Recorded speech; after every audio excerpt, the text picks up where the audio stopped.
Hi, I'm Ryan and welcome back to my channel. Today I wanted to share with you my infertility journey and struggles and challenges over the years, because when I was going through everything, a lot of people don't talk about it. A lot of people keep it quiet and to themselves and don't want to share, so that hopefully if this is something that you're struggling with, that you can hopefully relate, find it helpful, or at least know that you're not alone in the infertility journey. And if you're here just because you're curious and want to hear a story, then that's cool by me too. I will tell you that I went through all of this about 10 years ago, 10 years ago. So I did not have a YouTube channel. I was not recording things at that time. I did take some pictures, which I do have in a little photo album that I'll share with you. I also kept a binder when we were going through all of our IVF and infertility stuff to help keep myself organized. So this has like all of our old paperwork, schedules, like how much everything costs, things like that. When my husband and I met, this was about 12 years ago. We've been married nearly 10 years now. I knew that we would struggle having children right off the bat. So I have PCOS, which is polycystic ovarian syndrome. At that time, I had not gotten a menstrual cycle or a period in many years actually. So if a female is not having a menstrual cycle, that means that there is no egg being released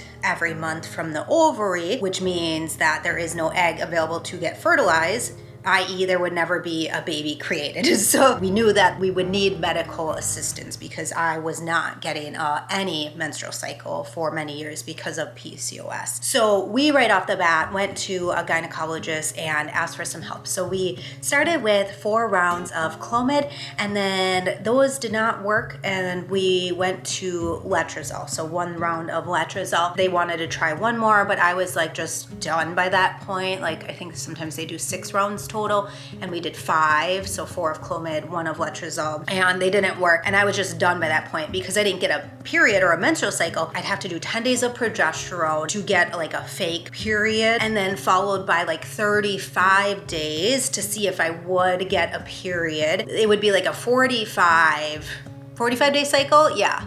So those were like not just like 28 days, but like super drawn out. So that was over 6 months of trying. So then I scheduled a visit with an infertility doctor and met with him, and we did a whole bunch of testing, right? So it's always like blood work and trial embryo transfer and all this extra testing for myself. And then my husband also had to do some testing. We sat down with him finally after all of that was done, and he didn't give us a great success rate percentage with doing like IUIs or insemination.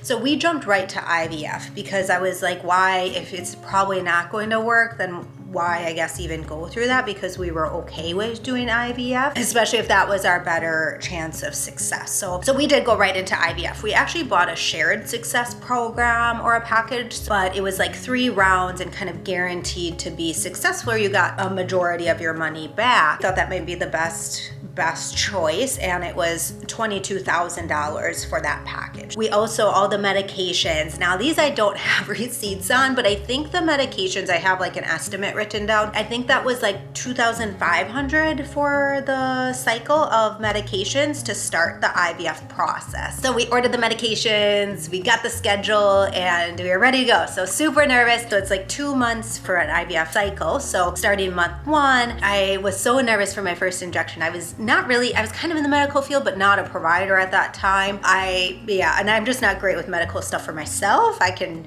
do anything to others, but when it comes to myself, I'm a little chicken. Quite nervous for the first injection, but that actually went well. The thing that I hated the most was Lupron. I hate Lupron. I just felt so tired on that. It depleted me. I didn't like it at all. I didn't feel good. I felt nauseous on Lupron, and I really, really did not like that medication. We finally got through the 2 months of getting ready for the egg retrieval. Towards the end of that, we found out that, so our plan was to transfer 2 embryos the 5 days after the egg retrieval. But because of all the medications, my body overstimulated. So essentially it wasn't safe to put 2 embryos in 5 days later. In case I got pregnant, things would get a lot worse. I was so sad. Oh my gosh, I was so devastated when I found out that we could not transfer right away, that all of our embryos would have to be frozen. Because, if you go through this, looking back now, I can kind of rattle off the story and just tell you what happened, but like it just another time and day and more months added to this already drawn out journey where you wanted a kid yesterday and it's still, not happening. Getting ready for the egg retrieval, I was so nervous. I mean, you have to follow the instructions to a T, so staying organized is super important. The egg retrieval itself, I feel like I barely remember it at all. I remember going into the room. I remember them setting up, I remember the anesthesiologist saying something to me. Barely remember afterwards. We did get quite a few eggs, so I think I don't remember the exact number, but I think we were in the high teens, 15 to 18 eggs. So that was pretty good there. Looking back, I know that we were so nervous to see how many would turn into embryos. I remember that they would give us a daily update on how many embryos were growing and how many were making it. And I remember that number dropped really quickly.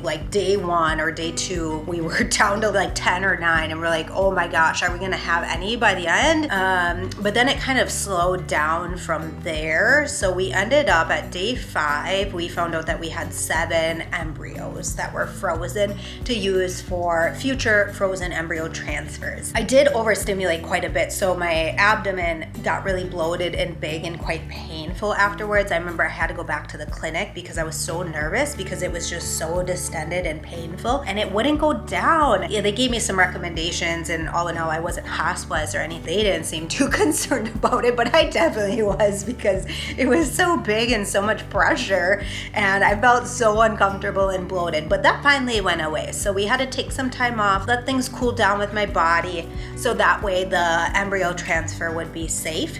So then finally we were able to start another 2-month cycle for the frozen embryo transfer. I actually had a countdown from the days leading up to the frozen embryo transfer, and I did take some pictures of them, so I have to share them with you. So starting at day 17, I had this countdown of all of these little cute sayings and little drawings on paper. So they were really, really a lot of fun. I'm so happy that I was able to document and save all of this. And then the transfer day was finally there. I was so excited. I mean, a little bit nervous, of course, but just so excited because this is really what you wait for and save up for and ready for that day. I remember resting in the transfer day, just kind of laid low, hung out on the couch, took the day off of work, and I was super excited to start testing right away, of course. So I think I waited till day 5 afterwards to start pregnancy tests. I did see a little faint line on day 5, so on the top. Again, I kind of documented everything, but you can see how the pregnancy test got darker. Pretty quickly we found out that only one of the embryo took.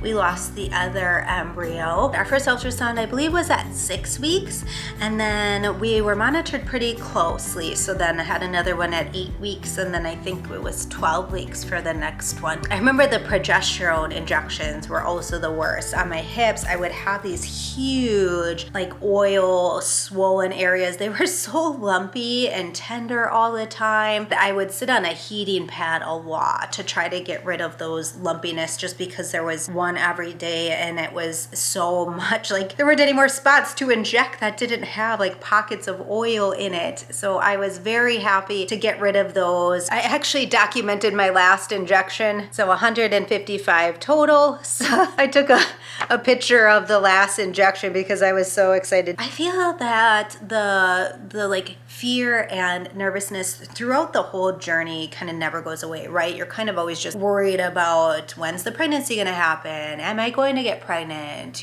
What's the next timeline? Once I was pregnant, I feel like it just never goes away until I actually had the baby, because I was just so nervous. I got this far and I'm afraid to lose it. I don't want anything to happen to the baby. So I was kind of surprised by that. I love being pregnant though.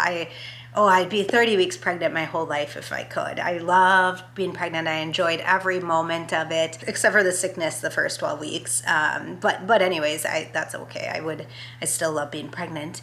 But I feel I still always in my mind just was worried that is something gonna happen to the baby? I wish I would have enjoyed it a little bit more and not been so nervous about it. And then luckily 9 months later, I gave birth to a healthy, beautiful baby boy named Sully, and he is now now currently 8 years old. He is our little miracle baby. We're so lucky to have him and so blessed that he's a part of our lives. Looking back, the 3 things that I definitely learned amongst this journey. Number 1 is that kind of throw out the idea of having a timeline. I should have a baby by this time, or I should have had one by now. I should have been pregnant. I want to be pregnant by this time frame, because really a lot of this is out of our control. We have such little control over our body and kind of what happens in the timeline of the medications and embryos and eggs and things like that. The second piece of advice that I have for you is to have some distractions. This is a lot. It is a lot to manage mentally. And if you don't have anything else to do, personally, I worked through all of this. And then I also got into yoga. I think that was really good. A lot of mindfulness, relaxation in there while going through this journey to have a baby. The third thing that I would recommend is setting healthy boundaries with family and friends. I got overwhelmed with all the people who knew and who kept asking where we were at and if anything's happened yet. And it just got to be a lot, because sometimes I didn't want to talk about it. So I just let people know that my rule is, hey, if I'm not talking about it, then please don't bring it up. If I bring it up and start talking about it, then it's okay for you to ask questions and we can talk about it, and I'm open to sharing. So that was a really good boundary that I feel like went really well, and family and friends accepted it and actually abided by it. And there's actually going to be a part 2 of this story. So we've definitely had other infertility struggles. So just because it worked really well the first time doesn't mean that we didn't try or struggled more in the future. So I'll definitely make a follow-up or a second video to this, so stay posted. But that's going to be all for this video. Thanks for watching. We'll see you on the next one.